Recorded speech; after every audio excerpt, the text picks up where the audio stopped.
Hello ladies and gentlemen, my name is Sativ, and a lot of you have been asking me to do a basic 6.0 guide for rogues. You know, I wasn't really feeling like it would have been all worthwhile since there's only a couple weeks left, but if it's something you guys want that helps you guys out, then I have no problem doing it. So we're going to go ahead and examine a couple things. Things like how I'm gemming and enchanting now, what kind of talents and glyphs I'm using, the different playstyles that I'm utilizing while I'm doing BGs, and a couple openers, as well as other various things like some macros that I think every single rogue should be using, as well as sword versus dagger, because it's been a popular debate on a couple Twitch channels. I know a relatively skilled rogue named PS Hero, who also has a Twitch channel, was comparing the two, and a couple viewers in my chat asked me as well, so I'm going to talk a little bit about sword versus dagger at the end of this video. Let's go ahead and talk a little bit now about gems and enchants, as those are the first topic on our list. Now, if the gems and enchants that I'm going to be suggesting to you guys are very expensive on your server, please, I don't want you guys wasting your money for a couple weeks worth of gameplay. The agility gems and old enchants that you're using will definitely be enough, like you can get away with using them. Switching your gems and enchants will only increase your performance a little bit. Now, that being said, what I'm doing in my blue sockets is I'm going for Rigid River's Hearts, and in my yellow sockets I'm going for Fractured Sun Radiance, and in my red sockets I'm going with Adept Vermilion's Onyx. I'm using the same meta gem as I was before, the Agile Primal Diamond. I'm getting all my set bonuses because PvP power does exist and it's still functioning in game. Currently I have about 70% increased damage from PvP power. There's a script going around on the rogue forums, which was posted by a poster by the name of Klaus, who found the script and shared it with his fellow rogues. So thank you very much for sharing that script, Klaus, and confirming that PvP power does in fact work.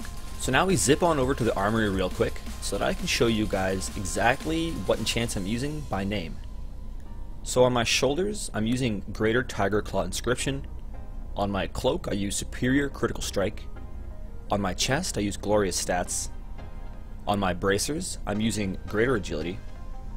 On my gloves, I have Superior Mastery. Attached to my belt, I have a Living Steel belt buckle, but it's not visible right now. Actually there. Oh, that's the transmog, I guess. Dang, well, you guys know that you need to put a belt buckle in your belts. It's been that way for quite some time. Now on the leg, I use Shadow Leather Leg Armor, and for my boots, I use Pandaren Step, but you can also take Blurred Speed, which gives you 9 Agility instead of Mastery.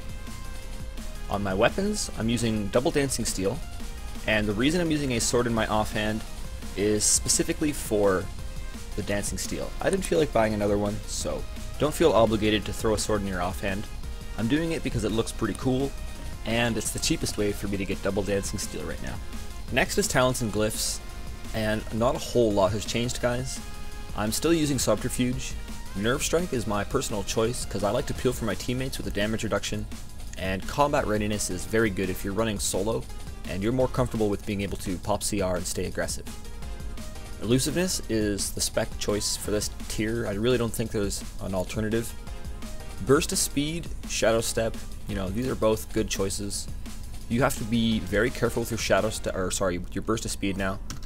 Like, you can spam your whole energy bar away super fast if you're not very slow and careful with your burst usage, because honestly, when I'm in BGs and stuff like that, I'll open up on a rogue or something and he'll like trinket and go like this.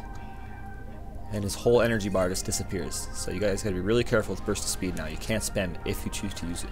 Now, both Prey on the Weak and Internal Bleeding are great options. Internal Bleeding does a lot of damage on a 5-point kidney shot, and it scales directly with your attack power. So if you have things like your On Use or Proc Trinket up, or Dancing Steels, your Internal Bleeding will deal some pretty beefy damn damage. But at the same time, if targets are dying really fast, like when I'm doing Battlegrounds, generally when I open on an unsuspecting target, I can just blow them up in like 3 or 4 global cooldowns. So Internal Bleeding doesn't have time to do its full damage, but we'll talk a little bit more about these two talents in the playstyle section. Now, Mark for Death I feel is probably your best bet. I use it in both my different playstyles in the different openers, because getting the on-demand kidney shot is something that I need, and when you kill a target, the cooldown does refresh, so it's overall more combo points, in an engagement, you know, in instant 5 combo points, as long as you kill your target before the cooldown ends. Whereas Anticipation is actually a very strong choice. In Battlegrounds, you often find yourself in stealth, but rolling in combo points, because Honor Amongst Thieves now generates combo points while you're stealthed and out of combat, so you can actually get a whole hell of a lot of combo points just from Anticipation. I've been rolling around with just straight up 10 combo points at times, but I still prefer how Mark for Death feels and plays when I'm chaining through targets in BGs. Now we poke around the glyph section. Now, I like to use Cheap Shot since I almost always open with it, Cheap Shot into Hemorrhage with Hemorrhaging Veins glyph, then I'll ambush and get my Eviscerates off. But if you're choosing to do a Rupture opener, then you can switch out Hemorrhage for Glyph of Garrote. And if you really are set on using Hemorrhaging Veins, and you're in a situation where you're bursting like a Caster Cleave or something, you could probably just switch to Garrote like this, you know, because the Cheap Shot wouldn't be that great. But if you're versing a lot of melee, or a team that you are going to be switching like Cheap Shots and Garrotes on, then I personally like to use Cheap Shot. Playing with a Shadow Priest or even a Disc Priest now, they have a silence, so that's one reason you can potentially drop the Garrote glyph in different situations. But yeah, honestly guys, most of the time I'm just running this. If you're doing, you know, disorganized play, just messing around in Battlegrounds, you could potentially roll with this. It would give you a little bit more sustainability. You know, you'd have the Cheap Shot and you'd have the Hemorrhaging Veins. But if you're doing arena play, you definitely want Glyph of Blind. It's extremely important to get those on-demand blinds that don't break. Next up, we're going to talk a little bit about the different playstyles here, and my buddy Pac-Man is helping me out by being a target dummy. So, thank you very much, you sexy beast. I love your beard. Before we start talking about playstyles and opening rotations, we're going to cover a few of the things that you'll need to know if you're going to play Subtlety Rogue. There are 4 very important passives that you need to take note of. The first one is Sanguinary Vein. Targets affected by your Rupture, Garrote, Crimson Tempest, or Hemorrhage will take an additional 20% damage from you. Relentless Strikes makes it so that anytime you use a finishing move at 5 combo points, they have a 100% chance to restore 25 energy.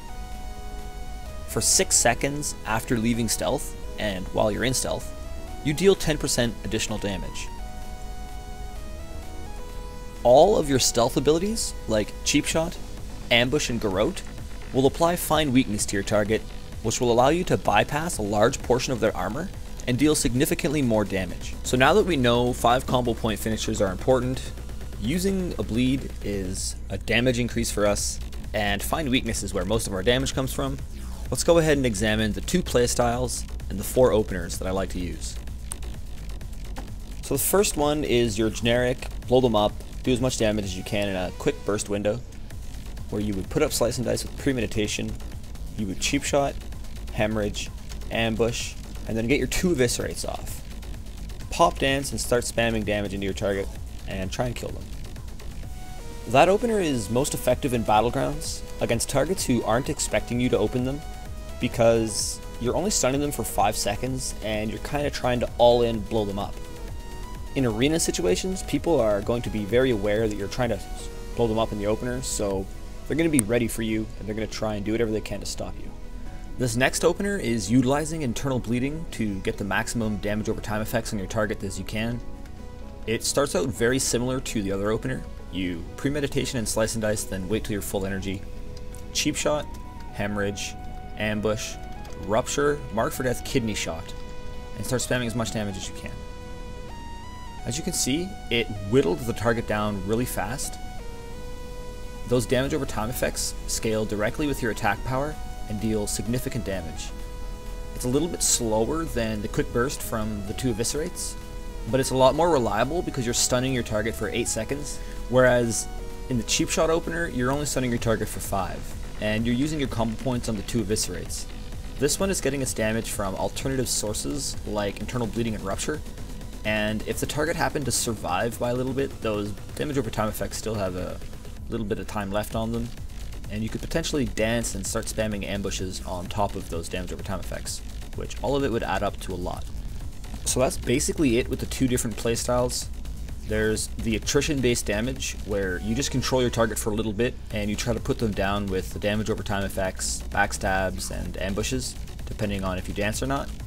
And the other one would be just opening and getting as much damage as you can initially with 2 eviscerates, dance, and then spam some ambushes.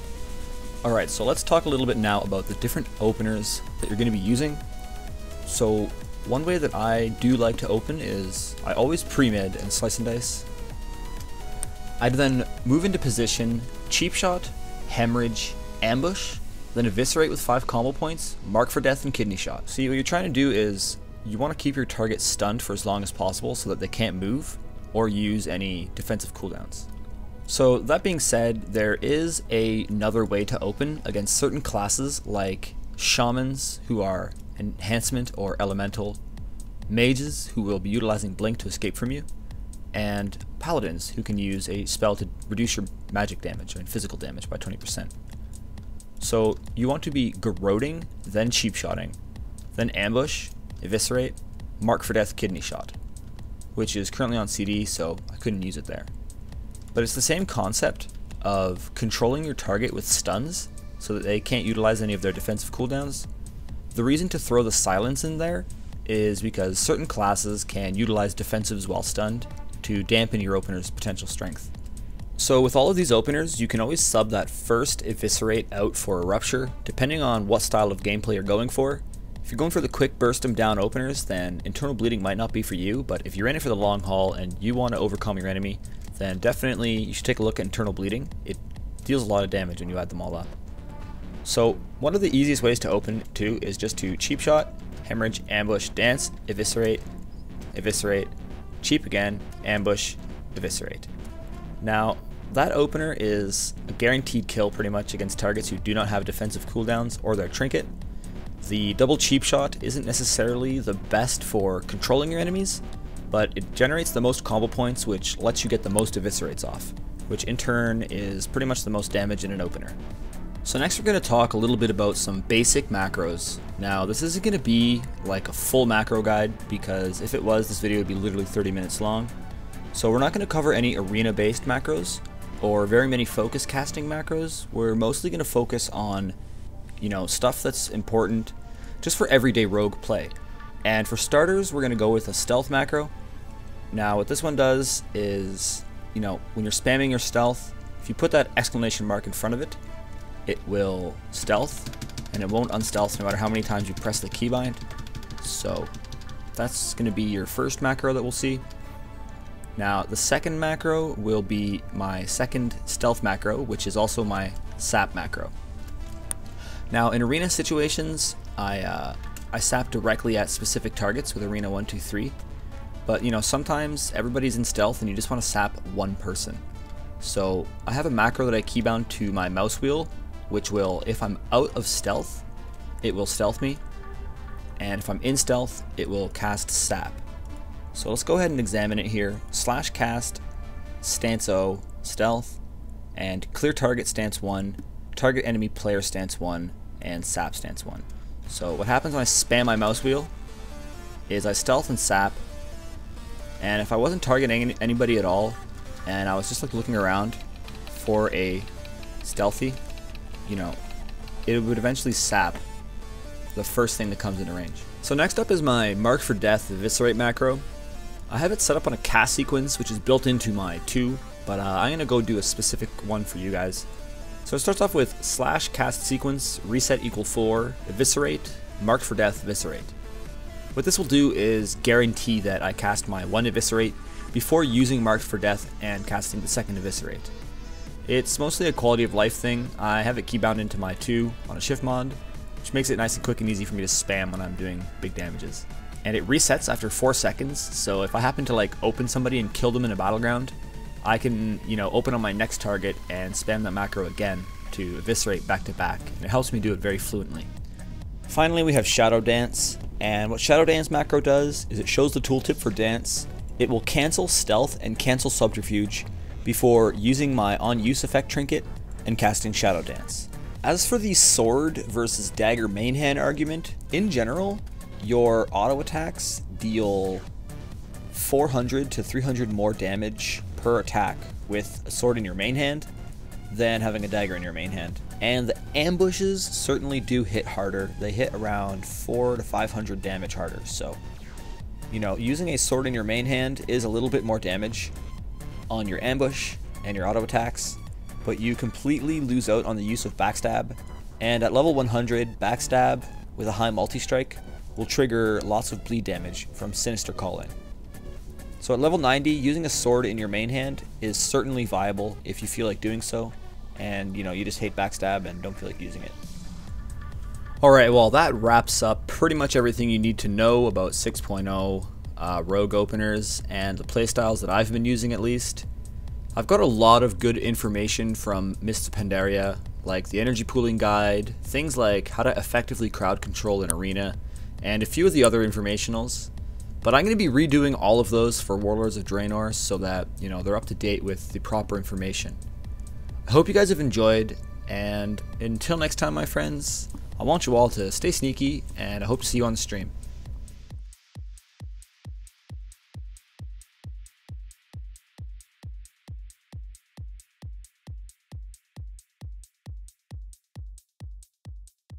Good Gaming, an e-learning and social networking platform built exclusively for gamers and designed to turn you into an esports champion. We give you the tools, resources, and support to game better. Instructional videos and e-learning guides give you access to powerful strategies and the secrets of the pros so you can dominate your opponents. Our exclusive mercenary system gives you access to personalized support or offer your own services to the highest bidder.